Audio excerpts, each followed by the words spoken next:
Hi, I'm Marcus Cheatham, the health officer at the MidMichigan District Health Department, serving Clinton, Gratiot, and Montcalm counties in central Michigan with a short COVID report for you, but I think it's going to be an interesting one. I want to talk about the severity of COVID and in particular the question of whether this pandemic could be exaggerated. One of the things people are concerned about is the coding of deaths. For example, if somebody has heart disease uh, and then they get COVID and die of a heart attack, isn't that a heart disease death, not a COVID death? And is the government counting all of those as COVID deaths? Could they be fudging the numbers and making this seem worse than it really is? A few things I want to tell you to start out with. First of all, this is not the health department's lane. We don't code deaths. We're not responsible for that. Physicians code deaths, pathologists do that, morticians do that, and all of that's part of the Michigan Vital Records System, which has nothing to do with local public health. I'm just trying to help you get answers to your questions. The other thing I want you to know is it's not just about death certificates. Yes, if the person who fills out the death certificate writes a COVID on there, that's counted as a COVID death. If a person has COVID at the time they die and there's no other manner of death indicated, that gets counted as a COVID death. But also if there's an ongoing public health case investigation of someone who's a confirmed case of COVID and they die during the investigation, that gets counted as a COVID death. So there's a lot of ways that the things can get counted as COVID. What I'm going to show you here in just a minute is why this pandemic is not exaggerated and actually that it's worse than you really think. And to do that, I'm going to share my screen with you. What you have on your screen here is from an article by the CDC on US deaths. And so you see a little bar chart here with blue bars. These bars are by week, the number of deaths in the United States from March up to the end of August for this year. In other words, main months of this pandemic. So swooping down through these blue bars, you have this orange line, which indicates the average number of deaths for each of these weeks. And so the height of the blue bar above the orange line indicates the excess deaths. So what I want you to know is that during this time from March through August, we expected to have 1,123,837,000 deaths in the United States.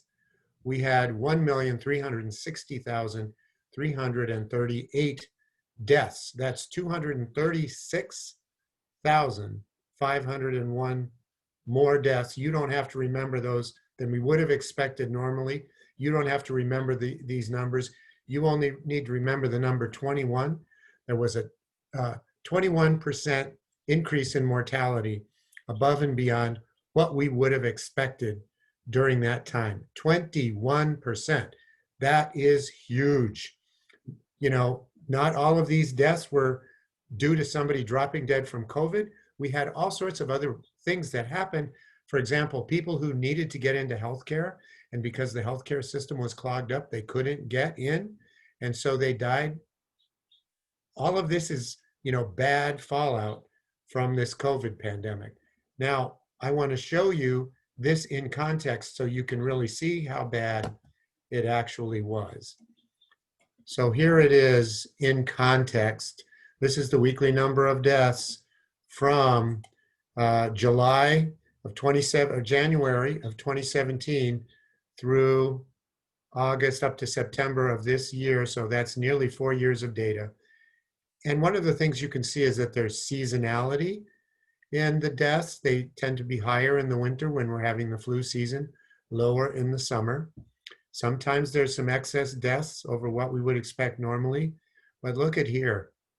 Look at this year during the COVID pandemic. This is unprecedented. We don't see things like this happening normally. Something really unusual is going on. And if you don't think it's COVID, tell me what it is. If it was opioids, we would have seen opioids during the previous years. If it was, we've had increases in suicide. If it was suicide, we would have seen that before this year. Something really bad is going on, and it's certainly COVID. Look, let me close by saying this. Your local health department's lane is contact tracing. We don't have anything to do with hospitals or death coding. We're out trying to track down this disease and stop it from spreading. We have not been getting the help we need from the public, and this is why we've had this 21% increase in mortality. And this has real consequences for our communities. We have businesses that are shut down. We have schools that are on virtual only. Families are struggling. Our healthcare system is just getting mobbed. Think of it this way. Somebody decides to go out to the bar. They go to a bar where masking is not enforced. They're not wearing a mask. They're up close with their buddies, breathing in each other's faces. They have a great time. They leave the bar. They're walking home. Bus hits them. Okay, that was not a COVID death. They were killed by a bus. But what public health cares about is the fact that that person spread COVID while they were in that bar. They infected their friends and their new acquaintances who are going to take that disease home to their family. Family's going to spread it to their work, to school, and it's going to continue to go throughout the community. What we need is for all of you to tell your friends and family to mask up and socially distance and help fight this pandemic. I bet you didn't know that mortality had increased by 21%. This is a very serious situation, and we need to do all we can to fight this. So that's the COVID report from the Mid-Michigan District Health Department for now. We will be back as soon as we have more to share. Thank you very much.